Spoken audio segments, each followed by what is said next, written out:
Mateus capítulo 13, versículo 24. Nós paramos ontem no 23. Nós vamos entrar na parábola do trigo e do joio. Mateus capítulo 13, a partir do versículo 24. Glória a Deus. Amém. Propôs-lhes outra parábola, dizendo: o reino dos céus é semelhante ao homem que semeia boa semente no seu campo. Mas, dormindo os homens, veio o seu inimigo e semeou o joio no meio do trigo e retirou-se. E quando a erva cresceu e frutificou, apareceu também o joio. E os servos do pai de família, indo ter com ele, disseram: Senhor, não semeaste tu no teu campo boa semente? Por que tem então joio? E ele lhes disse: um inimigo é que fez isso. E os servos lhe disseram: queres, pois, que vamos arrancá-lo? Porém ele lhes disse: não, para que ao colher o joio não arranqueis também o trigo com ele. Deixai crescer ambos juntos até a ceifa. E por ocasião da ceifa direi aos ceifeiros: colhei primeiro o joio e atai-o em molhos para o queimar, mas o trigo ajuntai-o no meu celeiro. Versículo 36.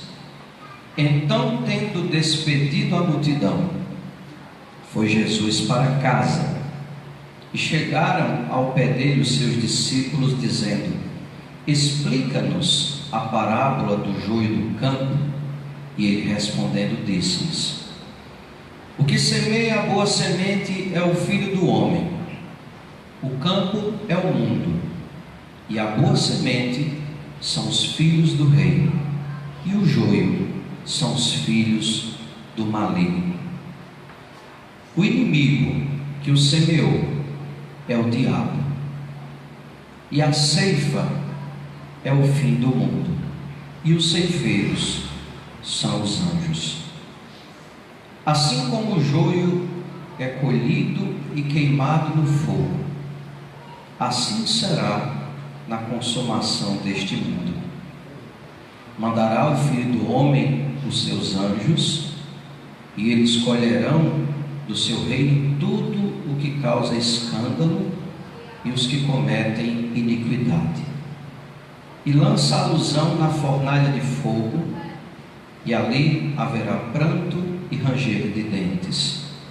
Então os justos resplandecerão como o sol no reino de seu Pai. Quem tem ouvidos para ouvir, ouça. Amém. Os irmãos podem se assentar. Glória a Deus.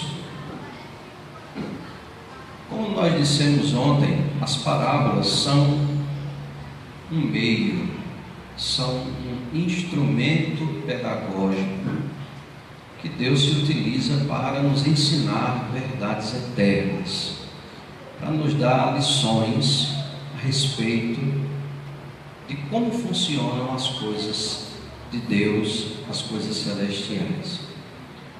Deus se fez carne e habitou entre nós. Ele veio pessoalmente nos ensinar as palavras de vida eterna. Ele veio pessoalmente nos mostrar o caminho da redenção. E nessa parábola, o Senhor Jesus não só veio nos esclarecer como é que as coisas estão acontecendo no mundo, mas isso serve como um alerta para nós. Porque dependendo do estilo, do padrão de vida de fé que você escolher para você mesmo, isso cabe para mim, para você, para qualquer outra pessoa, nós podemos nos tornar ou podemos ser joio ou trigo. Então nós precisamos fazer a escolha certa, como disse o profeta Josué. Ele disse ao povo de Israel: eis que vos coloco diante do bem e do mal, da bênção e da maldição. Escolhe, pois, a vida. Então ele mostra os dois caminhos e em seguida ele orienta a que o povo de Israel escolhesse qual era o caminho, mas ele instiga, ele incentiva para que as pessoas escolhessem o caminho de Deus. É um caminho estreito, é um caminho mais difícil, mas é o caminho de Deus. E aqui Jesus trata nessa parábola de joio e trigo. Se na parábola de ontem a semente era a palavra, na parábola de hoje a semente somos nós. Nós somos plantados aqui na terra, mas dependendo do caminho que nós escolhemos para trilhar, Jesus diz que eu e você podemos ser plantados por Deus ou pelo maligno. O campo é o mundo, e existe no mundo tanto aqueles que querem a Deus como aqueles que rejeitam a Deus. Assim como pode haver, inclusive dentro das igrejas, pessoas que querem Deus, que amam a Deus, pessoas que desejam servi-lo com todo o seu coração, e pessoas que estejam ali por outro motivo qualquer, que não seja buscar a Deus. Isso pode acontecer também. E aqui está um esclarecimento sobre a parábola. Se você ver no versículo 37, quando os discípulos perguntaram no 36 o que era que significava aquela parábola, então Jesus explica no 37: o que semeia a boa semente é o Filho do Homem, ou seja, o Senhor Jesus Cristo, que veio em carne para nos salvar. Ele veio a este mundo para trazer a palavra, para nos mostrar o caminho de salvação e chamar para si aqueles a quem ele escolheu segundo a sua presciência. E aí ele diz no versículo de número 38: o campo é o mundo, e a boa semente são os filhos do reino, e o joio são os filhos do maligno.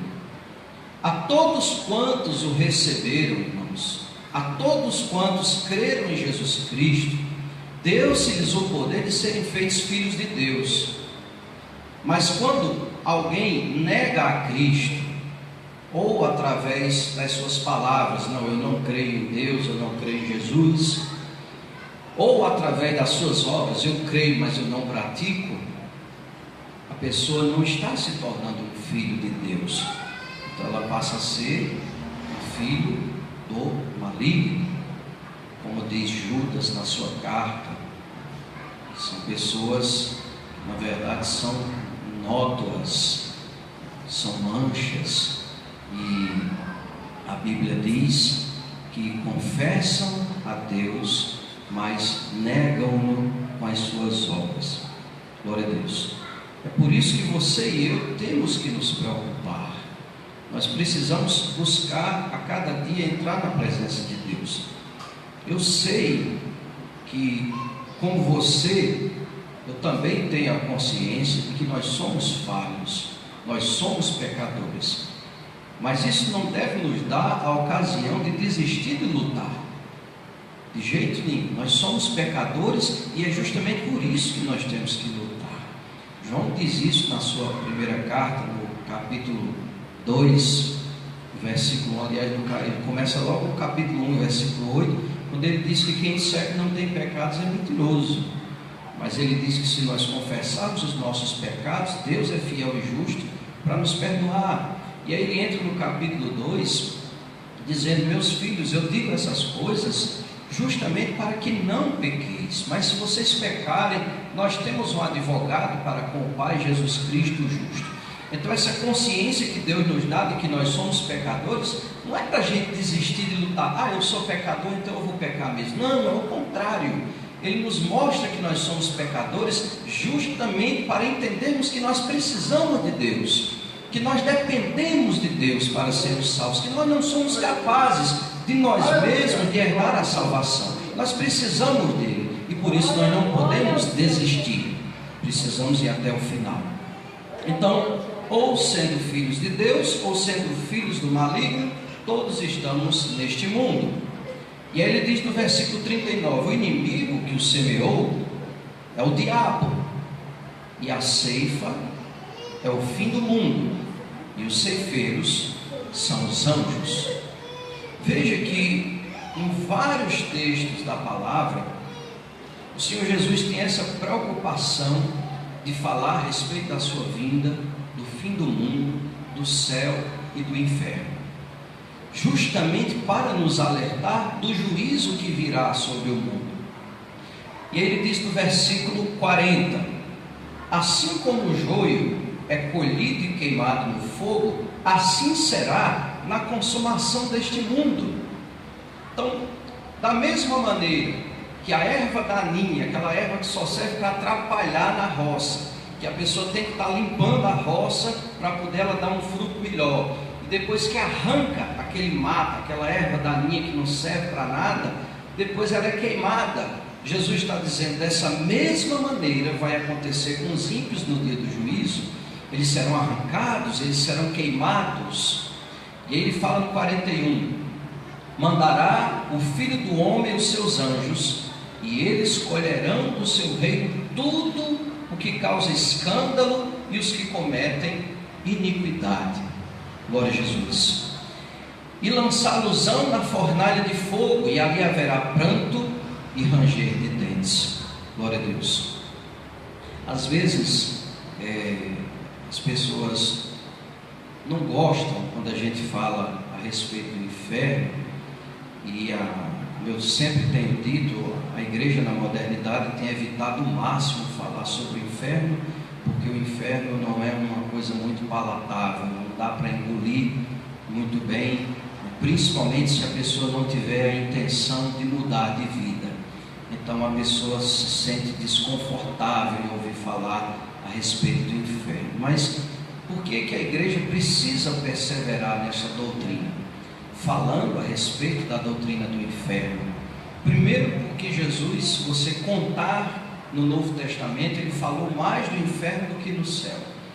Isso porque ele desceu do céu para nos alertar. Ele veio para isso. Ele não veio para amaciar o nosso ego, ele não veio para ser um coach na nossa vida, ele não veio para nos dar orientações de como nós devemos ser bem-sucedidos financeiramente ou no nosso casamento. Não, definitivamente Jesus não desceu do céu para isso. Ele desceu do céu por causa da nossa alma. Essa é a única preocupação dele. É onde nós passaremos a vida eterna. É se nós estaremos com ele ou se seremos lançados no lago de fogo. Essa é a única coisa que realmente importa para Jesus Cristo. Então, é justamente por isso que a igreja em toda a terra, não é só aqui em Cajazeiras, em toda a terra a igreja deve perseverar nessa linha de ensinamento, porque o mundo está vivendo um período de pós-modernidade, de pós-cristianismo. Nós já estamos entrando numa era de ateísmo, nós já estamos entrando numa era de relativismo, em que as pessoas simplesmente acreditam que o inferno não existe, e ele é tão real quanto esse chão que você pisa. E nós não podemos, em hipótese alguma, seguir pela linha de raciocínio humana, que é limitada, que é falha e que é contrária à revelação divina na sua palavra. Para que eu descresse dessa doutrina, eu precisaria descrer de tudo que está escrito na palavra. Então nós teríamos que desfazer as centenas de profecias que já foram cumpridas, para que a gente conseguisse dizer que a Bíblia não é verdadeira. A gente teria que arranjar uma maneira de desfazer a história. Quem sabe arranjar uma máquina do tempo e mudar o rumo da história para fazer com que as profecias não se cumprissem, porque as profecias cumpridas são fato consumado e não tem como mudarmos essa realidade. E ele diz no versículo 43: então os justos resplandecerão como o sol no reino de seu Pai. Quem tem ouvidos para ouvir, ouça. Por que eu comecei lendo esta parábola? Porque eu preciso que nós façamos uma análise ainda mais profunda do que isso na noite de hoje. Eu quero que você pare para pensar não apenas na sua vida, mas pense na realidade de toda a cristandade atual. Como é que está a igreja no Brasil e no mundo inteiro? Qual é a situação do cristianismo? É lamentável. Eu lhe convidaria a, com bastante sinceridade, visitar outras igrejas. Assista cultos, ouça o que eles pregam e veja com seus próprios olhos como as pessoas à sua volta se comportam nesses lugares. Preste atenção no que eles falam depois do culto, quando conversam entre si. Preste atenção no que eles comem quando saem do culto. Preste atenção em como eles se vestem, se eles estão preocupados em não atrair sexualmente o seu próximo, ou se estão preocupados exatamente em atrair. Preste atenção, tire a sua conclusão por você mesmo, e você verá se o que nós estamos pregando aqui há 20 anos, se é ou não é uma urgência para a igreja. E isso não é só em Cajazeiras, isso não é só na Paraíba, isso não é só no Brasil. Isso é uma doença que infectou o mundo inteiro, chamado pecado, concupiscência da carne, concupiscência dos olhos e soberba da vida. E aí nós nos perguntamos, como fica a situação da igreja quando Jesus fala de joio e de trigo, e nós encontramos lá fora rebanhos que são pastoreados por lobos, e na verdade, ao invés de serem ovelhas, são bodes. Então há rebanhos inteiros de bodes pastoreados por lobos. Então, como é que nós vamos raciocinar dentro dessa parábola, se a situação que nós encontramos lá fora é completamente adversa à palavra de Deus? Não há qualquer semelhança com a igreja primitiva. As pessoas ficam desoladas. Quem lê a Bíblia e vai para uma igreja esperando encontrar santos, ficam completamente decepcionadas. As pessoas saem das igrejas com mais rapidez do que entram. As pessoas não sentem vontade de aderir àquele novo estilo de vida, porque na verdade parece que são frases clichês de um evangeliquez barato, de um pentecostalês sem qualquer sentido, um idioma novo que inventa, uma maneira nova de chamar as coisas, e que nada tem a ver com aquilo que era vivido pelos santos apóstolos há 2000 anos atrás. As mulheres não se parecem com Maria, os homens não se parecem com Paulo, não se parecem com Pedro, não há qualquer semelhança na sua linguagem, na sua maneira de agir, de falar, de comer, de vestir, nos lugares que frequentam. Não há qualquer diferença entre eles e o mundo, a não ser que eles têm uma Bíblia. E aí nós nos perguntamos, qual é o problema da igreja moderna? Eu gostaria que você abrisse na carta aos Romanos, capítulo 10, e versículo 14, carta do apóstolo Paulo aos Romanos, capítulo 10, e versículo 14, e o autor traz aqui uma reflexão a respeito de por que muitos não conheciam a Cristo, e isso se aplica perfeitamente a esta noção de doutrina que nós estamos tratando na noite de hoje. Romanos 10, versículo 14, o apóstolo Paulo diz assim: como, pois, invocarão aquele em quem não creram? E como crerão naquele de quem não ouviram? E como ouvirão se não há quem pregue? Percebe onde está o problema? Como as pessoas podem crer no Jesus verdadeiro? Não é o Jesus fofinho que mais parece um Papai Noel que traz presentes se você for um bom menino. Eu estou falando do Jesus de verdade, o Jesus da Bíblia, o Jesus que veio dar a sua vida por nós, morrer no nosso lugar para nos salvar, e esse mesmo Jesus veio nos alertar a respeito do inferno. Eu estou falando desse Jesus, o Jesus de verdade, o Jesus que nos ensina: venha como está, mas não permaneça como está. Deixa eu mudar a sua vida, deixa eu mudar o seu coração, deixa eu transformar a sua vida por inteiro, por dentro e por fora. É desse Jesus que eu estou falando. Como é que as pessoas vão crer em um Jesus de quem eles nunca ouviram falar?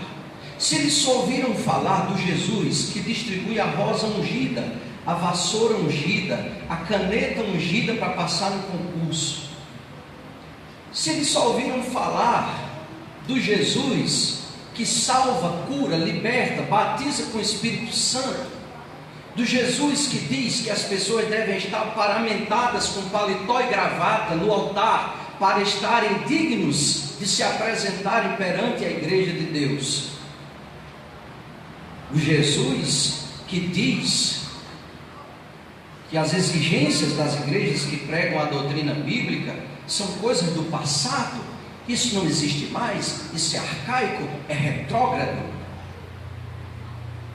Como eles vão crer no Jesus que se auto-intitula Senhor e Mestre, Rei dos Reis e Senhor dos Senhores, quando eles ouvem falar de um Cristo que supostamente está dividido em três pessoas, em três hipóstases, completamente separados, divididos, como se fossem três divindades?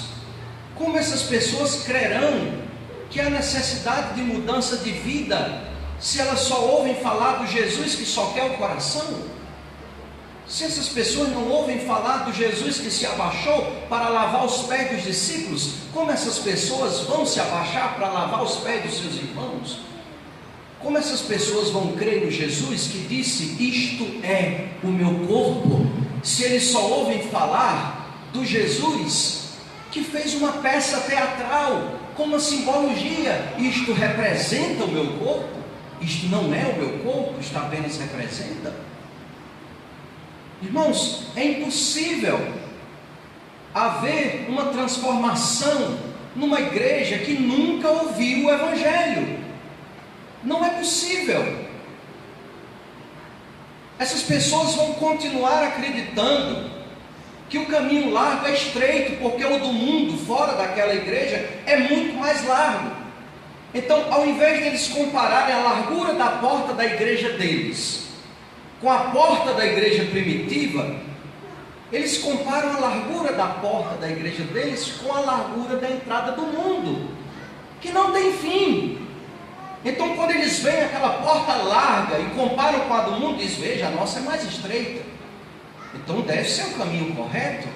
E aí, quando eles olham para uma igreja que ensina os mandamentos, eles pensam: mas essa porta é estreita demais, essa não pode ser a nossa porta, porque ela é muito estreita, esse caminho é muito estreito, ele é espinhoso, ele exige mudança de vida, ele exige santificação. Esse não pode ser o caminho de Jesus, porque Jesus é bonzinho, e Ele nos traz presentes se nós formos bonzinhos.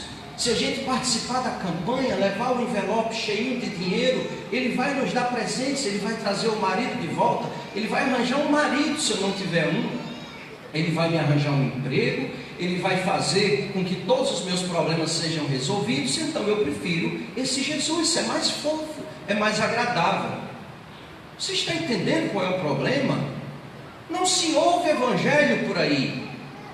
Quando você vê um pregador abrir a boca e dizer que tanto faz você batizar no local com muitas águas, como está no Evangelho de João, capítulo 3, versículo 23, Ou você batizar num tanque, dá no mesmo, o que importa é que tenha água, o que importa é que mergulhe. E outros, pior ainda, pode até aspergir a água sobre a cabeça da pessoa, porque tendo água é o que interessa. O que está escrito não vale nada.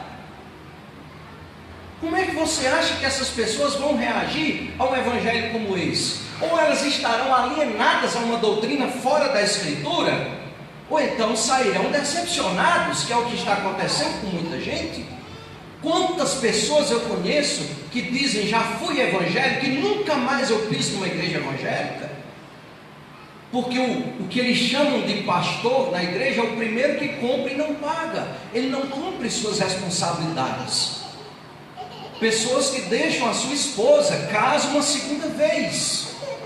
Eles acham que o casamento não é um sacramento, não é uma instituição indissolúvel, não é uma instituição sagrada, então pode-se sim separar e casar a segunda vez. Por quê? Porque existem pessoas ricas na igreja que quiseram casar uma segunda vez, e se eles fossem impedidos, eles mudariam de igreja e levariam seus dízimos consigo, e isso seria uma perca muito grande para a igreja.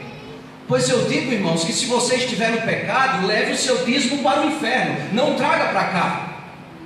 Nós devemos cumprir a palavra de Deus na íntegra. Jesus repreendeu esse tipo de atitude. Mateus capítulo 23, versículo 23: ai de vós, escribas e fariseus hipócritas, que dais o dízimo da hortelã, do endro, do cominho, e desprezais o mais importante da lei, o juízo, a misericórdia e a fé.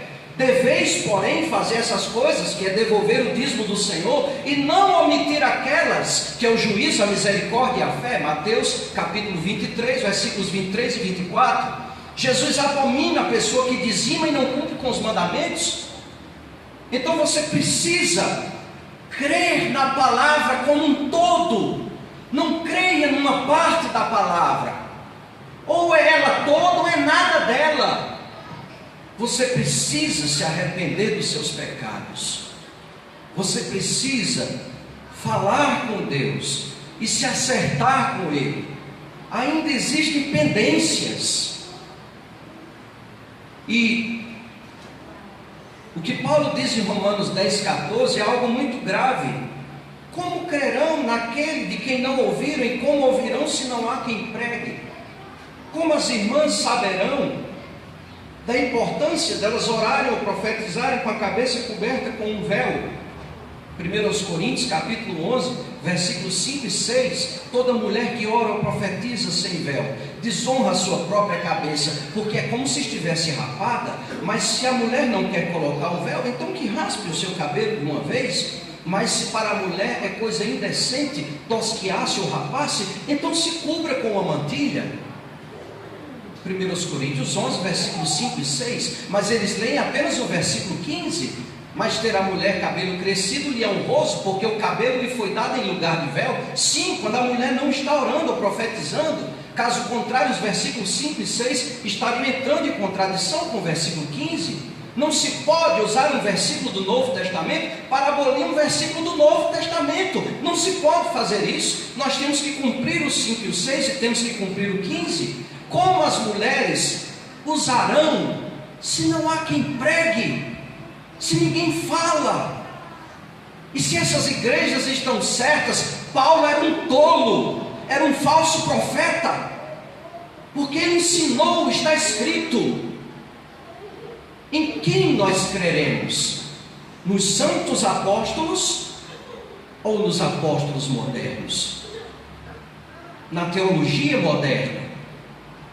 Sinceramente, eu prefiro ficar com essa igreja que não tinha nenhum curso de teologia, mas tinha a palavra de Deus revelada diretamente pelo Espírito de Jesus.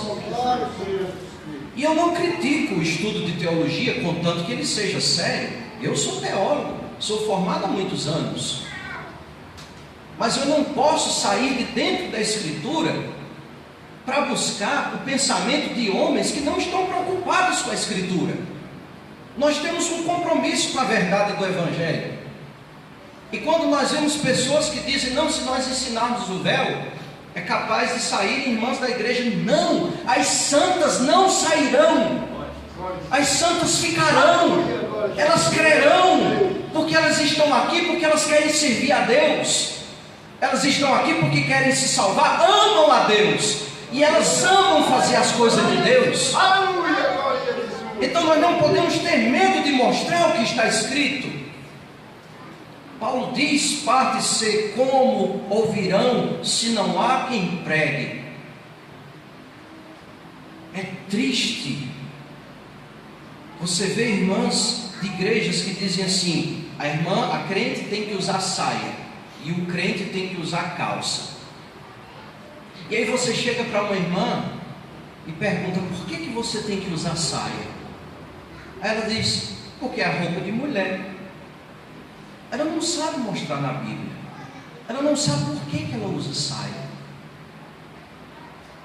E pior, você chega nesses lugares, a roupa é tão apertada, mas tão apertada, que o desenho do corpo nela seria menos visível se ela usasse uma calça pantalona, que nem adequado é para homem ou para mulher. Mas é uma maneira de achar: não, eu estou com uma saia, então eu estou com uma roupa de crente. Eu não entendo que se eu uso uma saia, mas se essa saia é curta, eu estou mostrando a minha nudez e eu estou atraindo sexualmente outras pessoas, e incorro no pecado da lascívia, que é o pecado da sensualidade, que é citado em Gálatas 5, versículo 19 a 21. As obras da carne são manifestas, as quais são prostituição, impureza, lascívia, idolatria, feitiçaria, inimizades, porfias, emulações, iras, pelejas, dissensões, heresias, glutonarias, bebedices e coisas semelhantes a estas, acerca das quais vos declaro, como já antes vos disse, que os que cometem tais coisas não herdarão o reino de Deus. Mas elas não sabem, e são crentes batizadas há 5, 10, 15, 20, 30 anos, e ninguém nunca falou isso para elas. Elas assistem escola bíblica todo domingo, ou escola sabática todo sábado, mas elas não sabem disso, porque não há quem pregue. Antes eles estão preocupados em ensinar que tem que guardar o sábado, ou tem que guardar o domingo, porque eles não ensinam que o sábado é Cristo, que a salvação está em Cristo. Ele é o nosso Shabat, Ele é o descanso para a nossa alma, e não um dia específico. Quantos textos os apóstolos disseram isso? Guardais dias, meses, tempos e anos, receio de vós que não tenha trabalhado em vão para convosco. E essas pessoas estão com as suas igrejas caindo no pecado. As pessoas estão vivendo em adultério, casando 2, 3 vezes, e eles estão preocupados que os seus membros passem o sábado ou o domingo deitado numa rede. Eles não estão preocupados com a prostituição dentro da igreja. Os jovens estão se prostituindo.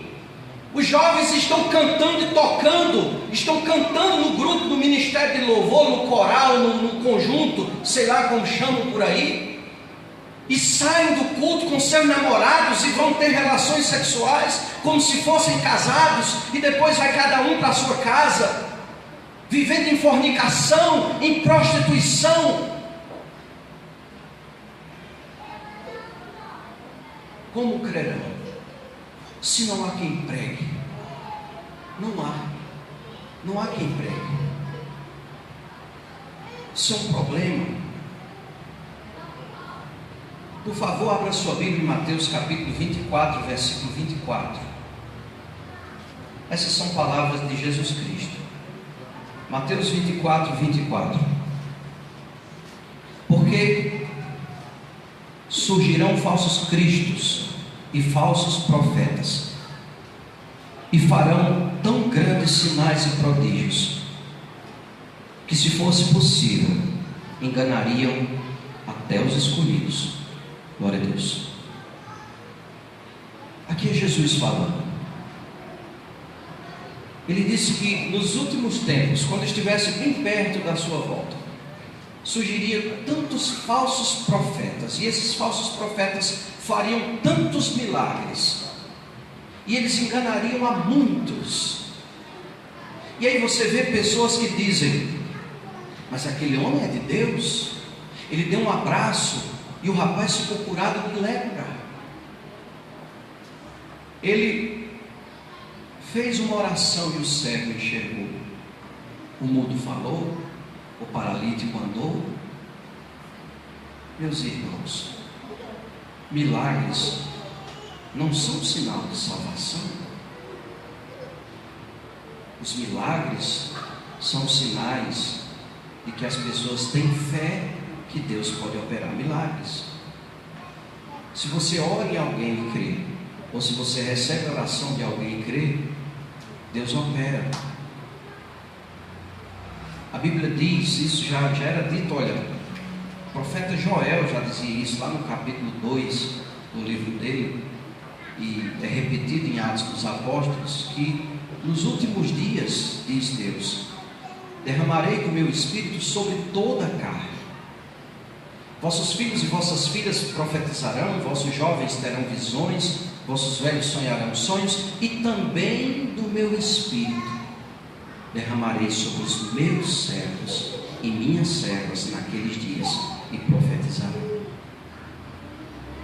Deus derrama o Espírito Santo dele sobre toda a carne. Creu? Deus opera. Você pode ter fé num lápis.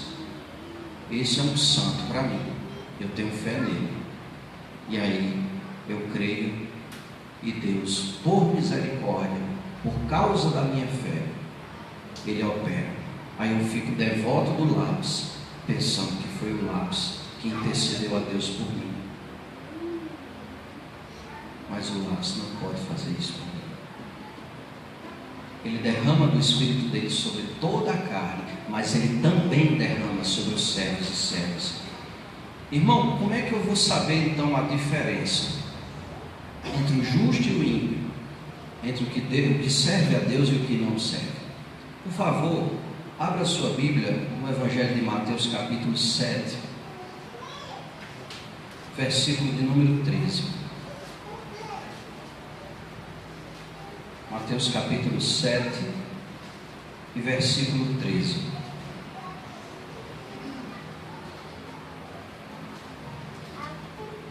São palavras de Jesus. Entrai pela porta estreita, porque larga é a porta, espaçoso o caminho que conduz à perdição, e muitos são os que entram por ela. E porque estreita é a porta, e apertado o caminho que leva à vida, poucos há que a encontrem. Mas tenham cuidado com os falsos profetas. Eles vêm até vós vestidos como ovelhas, mas por dentro são lobos devoradores. Por seus frutos os conhecereis. Porventura colhem-se uvas dos espinheiros ou figos dos abrolhos? Assim toda árvore boa produz bons frutos, e toda árvore má produz frutos maus. Não pode a árvore boa dar maus frutos, nem a árvore má dar frutos bons. Toda árvore que não dá bom fruto corta-se e lança-se no fogo. Portanto, pelos seus frutos os conhecereis. Nem todo que me diz Senhor, Senhor, entrará no reino dos céus, mas aquele que faz a vontade de meu Pai que está nos céus. Muitos me dirão naquele dia: Senhor, Senhor, não profetizamos nós em teu nome, e em teu nome não expulsamos demônios, e em teu nome não fizemos muitas maravilhas? E então lhes direi abertamente: nunca vos conheci. Apartai-vos de mim, vós que praticais a iniquidade. Todo aquele, pois, que escuta estas minhas palavras e as pratica, assemelhá-lo-ei ao homem prudente, que edificou a sua casa sobre a rocha. Desceu a chuva, correram rios, sopraram ventos, combateram aquela casa e não caiu, porque estava edificada sobre a rocha. E aquele que ouve essas minhas palavras e as não cumpre, compará-lo-ei ao homem insensato, que edificou a sua casa sobre a areia. Desceu a chuva, correram rios, sopraram ventos, combateram aquela casa e caiu, e foi grande a sua queda. E aconteceu que, concluindo Jesus este discurso, a multidão se admirou da sua doutrina, porquanto os ensinava como tendo autoridade e não como os escribas. Glória a Deus. Percebe agora a diferença? Primeiro, o caminho é estreito. Se o caminho não for estreito, desconfie, não é apropriado. Segundo, tenha cuidado com os falsos profetas. Tenha cuidado com quem diz o que você quer ouvir. Eu sei, é muito bom quando a gente chega na igreja e Deus inspira o pregador, os pregadores da noite, a falar coisas que nos remetem à felicidade, à tranquilidade, à alegria, a buscar a presença de Deus. É muito bom. E acontece sim, com uma certa frequência. Mas preste atenção no que se passa à sua volta. Preste atenção. Ele disse: tenha cuidado com os falsos profetas. Mas como é que nós vamos conhecer quem é um falso profeta? É pelos seus frutos que você o conhecerá. É pelas suas obras. É pelo que ele ensina e é pelo que ele vive. É assim que você reconhece um falso profeta.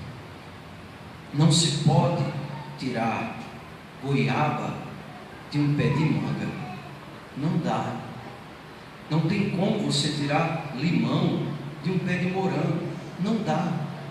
Cada fruto é conforme a natureza daquela árvore. Então não pode uma pessoa de Deus ensinar o contrário da Bíblia. Não pode uma pessoa de Deus achar que é normal viver aquilo que a palavra de Deus diz que é errado. Não é normal. Esses são os sinais. E olha que nós estamos falando primeiro do falso pregador, que é quem mais prejudica a igreja no século 21. Eu digo para você que um falso profeta é muito mais prejudicial do que um ditador, seja ele nazista, fascista ou comunista. Um falso profeta é muito pior, porque um ditador, ele destrói corpos, mas ele não destrói a alma. Mas um falso profeta, ele lança milhares, e dependendo do alcance que ele tiver na mídia, ele lança milhões de pessoas no inferno. Isso é muito pior do que morrer, muito pior. Então nós precisamos estar atentos. Jesus disse no versículo 16: por seus frutos os conhecereis. Porventura colhem-se uvas dos espinheiros ou figos dos abrolhos? Assim toda árvore boa produz bons frutos, e toda árvore má produz frutos maus. Não pode a árvore boa dar maus frutos, nem a árvore má dar frutos bons. Toda árvore que não dá bom fruto corta-se e lança-se no fogo. Glória a Deus. Agora vem a minha e a sua obra em particular. Meus irmãos, percebam o que eu vou lhe dizer agora. A função da igreja é ensinar, orientar, alertar. Você lembra do primeiro texto que nós lemos hoje? Foi a parábola do joio e do trigo. Vocês não devem se escandalizar com pessoas que entrarão na igreja, e essas pessoas virão, permanecerão, vão ser batizadas, vão tomar santa ceia, e essas pessoas continuarão a fazer coisas erradas. E aí o que é que você tem que fazer? Bom, agora eu vou virar um desigrejado. Já cheguei à conclusão que nenhuma igreja presta, que nenhuma igreja serve, que esse negócio é besteira, é só um meio de vida do povo acumular dinheiro. Então eu arrumo 1001 desculpas para não aceitar a realidade de que sempre haverá joio e trigo, e que se você for um trigo, você nunca vai se escandalizar com o joio. Sabe por quê? Porque foi Jesus que disse: não arranque um joio, deixe crescer junto. Vai ser arrancado no dia do juízo, no dia da ceifa. Mas Jesus, por que a gente não pode arrancar o joio? Não melhoraria o crescimento espiritual da igreja se a gente arrancasse o joio? E aí Jesus responde: não faça isso. Porque pode ser que quando você estiver arrancando um joio, por acaso, você arranque um trigo junto. E eu não quero perder nenhum trigo, nenhum. Glória a Deus. Então, se a gente for forçar a barra para tentar tirar um ou outrozinho no meio, que não está realmente crendo e desejando viver a palavra, essa pessoa tem amigos dentro da igreja, essa pessoa tem parentes, essa pessoa tem pessoas chegadas na igreja, pessoas influenciadas por ele ou por ela. Então, se tira o joio, pode ser que uma dessas pessoas ligadas ao joio vá junto. Jesus disse: não faça isso, deixe crescer junto, que os anjos saberão fazer a separação do dia do juízo. Essa parte não é da igreja. A igreja não julga. A igreja não diz quem vai para o céu, nem quem vai para o inferno. A Bíblia fala das obras que, se forem praticadas, iremos ao céu ou ao inferno. Mas não diz você para o céu, você para o inferno. Não. Ora, se a igreja avisa, ensina, orienta, a função de cada um de nós ao ouvir o Evangelho é tomar uma posição diante de Deus. A igreja só vai, e quando eu digo igreja agora, eu não estou falando mais no sentido de todo o corpo de Cristo, mas nos ministros que foram chamados para ministrar a palavra. Esses irmãos terão culpa se eles não pregarem. Porque como crerão se não há quem pregue? Então, se não pregarmos, aí sim, nós vamos pagar pelo sangue de cada crente que passou por essa igreja.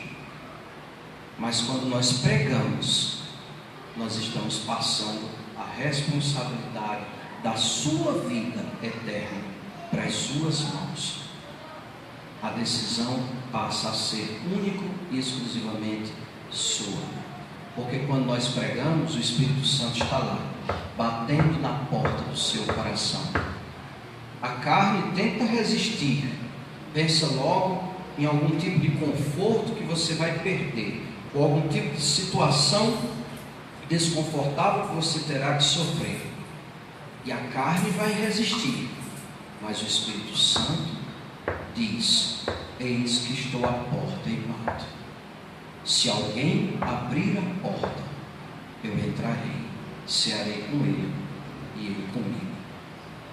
Então o Espírito Santo bate na porta do seu coração, e é você quem abre ou não abre a porta para ele.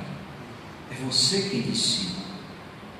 Jesus disse lá no versículo 21: nem todo o que me diz Senhor, Senhor, entrará no reino dos céus, mas aquele que faz a vontade de meu Pai que está nos céus.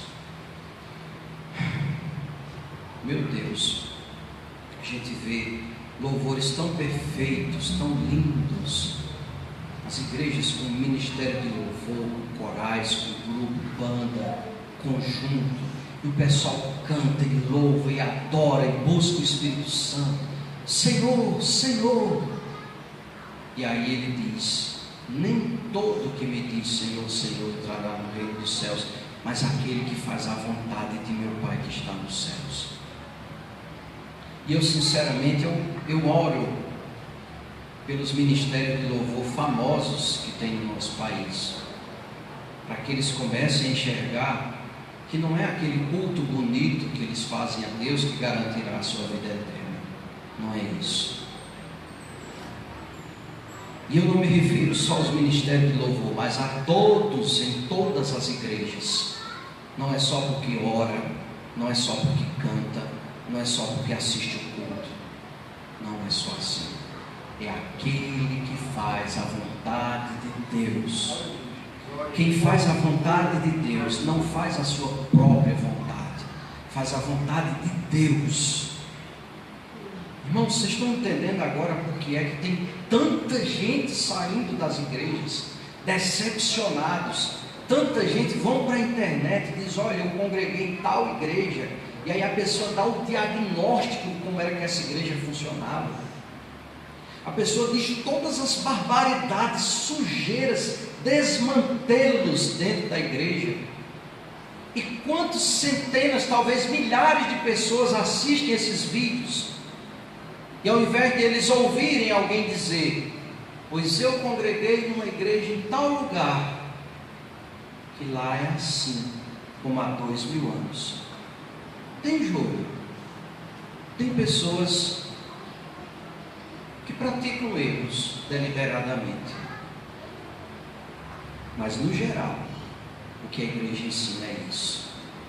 E aí está lá, pregando. Irmãos, são poucos que a gente encontra, são poucos. Eu congrego numa igreja que batiza em nome de Jesus, Atos 2,38. Eu congrego numa igreja que tem a Santa Ceia com pão ázimo e vinho puro, Mateus 26,17. Eu congrego numa igreja que as irmãs, quando oram, profetizam, usam um véu sobre a cabeça, 1 Coríntios 11, 5 e 6. Eu congrego numa igreja em que as irmãs não ministram a palavra em assembleia, 1 Coríntios 14, 34, 1 Timóteo 2, 11. Eu congrego numa igreja em que os crentes se vestem com pudor e modéstia, 1 Timóteo 2, 9 e 1 Pedro 3, 3. Pouca gente a gente vê na internet dizendo isso.